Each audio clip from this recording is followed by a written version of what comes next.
তুই যা নতুন একটা পেজ খুললাম, ফলোয়ারও বাড়ে না, ভিডিও ভাইরাল হয় না। কোনো জায়গাতে আগুন টাগুন লাগলে দুর্ঘটনা ঘটলে তো একটা ভিডিও ভাইরাল হয়ে যেত গা, লাইভ টাইপ করে মানে ফলোয়ার করে আসতাম। ভাই ভাই রাস্তার মধ্যে বিরাট বড় দুর্ঘটনা করছে, ব্যাক মানুষ মরে গেল, তাড়াতাড়ি আইন। কস কি এটাই সুযোগ, ঈদ লেগে গেছে গা, পেজের মধ্যে মানে ফলোয়ার হইব, ভিডিও ভাইরাল হইব, লাইভে ঢুকে গে তাড়াতাড়ি। চশমাটা বিন্দা লই।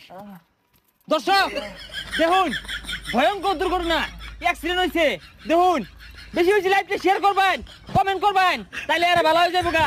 যত বেশি ফলো দিবেন, শেয়ার করবেন, লাইভটা সবাই দেখুন, সবাই যুক্ত হন। দেখুন কেনতে কত বড় দুর্ঘটনা করছে ভাই। দুর্ঘটনা কিভাবে ঘটলো? আরে ভাই হসপিটাল পরে দুর্ঘটনা কিভাবে ঘটলো দেখুন। ভাই এটা কি করতা শুন, ওর তো হাসপাতালে নিয়ে লাগবো। আরে হাসপাতালও না, লাইভ করতাছি, লাইভ ভাইরাল হয়ে গেছে গা, বহুত লোকে দেখতাছে, আমার আইডি তো না রিচ হয়ে গেছে গা। তোমরা থাও, সমস্যা নাই।